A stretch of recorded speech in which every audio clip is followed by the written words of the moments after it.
What up guys, GT Anime Nerd here, bringing you all that nerdy goodness. Since I've been hyping up my upcoming audio comic this past week, I figured I'd give you guys a video that gives you general lore and talk about subjects that you guys would probably have questions for in the future pertaining to this universe that I've been making. First, I'd like to point out that I call it an audio comic, but it's going to be more like an audio book. I currently don't have an artist on commission for obvious reasons if you've seen my channel update video, and it's a humongous hassle to even get AI to generate comic panels exactly as I want them, so this is going to be more like an audiobook. So, with all that out of the way, let's get into it.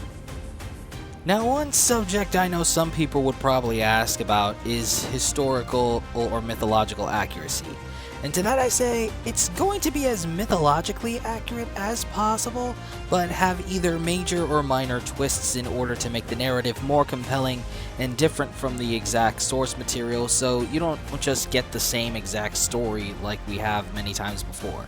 As for historical accuracy, that's gonna be half thrown out the window, because characters like King Arthur and Hercules would not have existed at the same era and time, so the timeline of this universe is completely its own. No historical accuracy used except for characters from history that I bring into this universe, such as Joan of Arc. Now, let's discuss the world of Gaia, preferably how it would be structured. To put it simply, you'd have to imagine certain eras in time all existing at the same time in different continents and countries, such as England and France's medieval era, where Camelot and Nottingham, the homes of Pendragon and Robin Hood, exist, as well as Joan of Arc's home not being too far off. Then there's ancient Greece and the Norse era of Scandinavia, both a part of Europe, but two separate homes of Hercules and Beowulf. Finally, there's ancient China, where the fabled Sun Wukong dwells. These would be only a few places within Gaia, which, like the real world's version of Earth, is vast and limitless in terms of the stories yet to be told. Now, while we won't get into too much into them individually, I want to talk about the gods of the Excaliverse. To get it out of the way, all the gods of each pantheon exist all at the same time. However, while they may possess the power to create their own forms of life without the usual act, the pantheons of gods are actually different races born of their own origin. Also, almost similar to how the Asgardians in Marvel Comics are aliens, which some of the gods in the Excaliverse already are. Each pantheon has their own backstory as to how they became the gods they are now. For example, and this isn't a spoiler, it's just common lore within Greece in this universe, the Titans of Greek mythology were born from the surface of Gaia's planetary form, created as cosmic elementals to help terraform Gaia's planetary surface. There are also the highest forms of beings that exist beyond the gods, second to only the Creator itself. Yes, God exists in the Excaliverse, but I'm not saying anything else about it. I gotta keep intrigue somehow.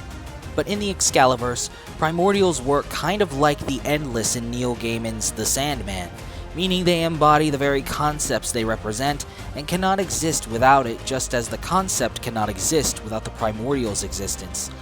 What's interesting about the primordials is that it doesn't matter when they were born. They are omnipotent, omniscient, and omnipresent.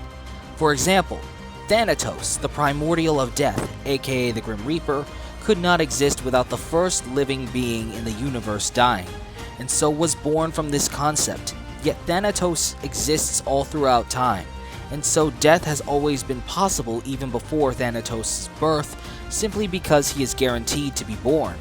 He being born never mattered, for primordials are free to exist and roam throughout the flow of time without consequence or paradox. The same can be said for Gaia herself, the primordial that gave up her physical form in order to become the planet Earth, which its inhabitants refer to as Gaia, be it her namesake. However, Gaia's existence is tied to the concept of tangibility, making it possible for all surfaces of countless types to possess a border of tangibility, like the surface of a wall where none can press through it, per the laws of the concept of tangibility. Only those with the ability to become intangible can phase through and break the rules of tangibility, the very concept Gaia herself embodies. There are countless primordials, many known, but some unknown. The only mortals capable of even meeting a primordial before their time is if they are someone who will one day greatly affect what is known as the balance. Now let's talk about the basic magic system, which its elemental energies come from the environment of the universe itself. Magic is versatile, adaptable, and responsive to the will of the caster. It can manipulate matter, energy, and even time to a limited extent. Despite a character like the wizard Merlin being the current most powerful spellcaster, it doesn't mean he doesn't have his limits, as overusing magic and spells can strain both the mind, body, and soul. One example of how far magic's come in Gaia is the spell tree of Steinhjarta. The spell tree of Steinhjarta is a monumental and intricately designed diagram that fuses the more elaborate magic system with the evolution of elemental magic crafted by the skilled hands of a legendary dwarf named Steinhjarta. This spell tree serves as a comprehensive repository of all known spells and magics within Gaia. It acts as a guide for magic users, helping them navigate through the vast and interconnected web of magical abilities, including elemental magic and specialized branches. The spell tree of Steinhjarta encompasses various levels and categories of spells and abilities, creating a clear and intuitive path for magic users to follow. According to the spellcaster historians, Steinhjarta based the design of the spell tree off of the fabled Yggdrasil, the World Tree, and that despite his arcane knowledge, possessed no skill in the arcane arts. Now let's talk about storylines. As I mentioned in my channel update videos, certain storylines are going to be based off of the literature and source material that those storylines are based off of. However, after reaching a certain point, the majority of the stories will be original stories, but I'm sure you guys are probably wondering how the overall story is going to be structured, with multiple stories being a lead up to an event. To put it simply, I'm going to structure the overall story similarly to how the MCU structures its stories, but with a fantasy element twist. First, we have the main storylines, which gives us the origin, arch-nemesis, and main character arc of the very heroes and villains of the story that the storyline is about. Main storylines are like the main quest lines in a fantasy video game, such as in Elder Scrolls Skyrim, where you have the main quest line as the forefront of the game. And we have side storylines, which will fill in the gaps in between main storylines and time skips. Just like how Skyrim has side quest lines you can undertake, taking a break from the main quest line. Finally, we have the one-shot storylines, which are meant to be more episodic and not connect to the main story at all, but can introduce heroes and villains that can enter main storylines in the future. The same can be said for side storylines as well.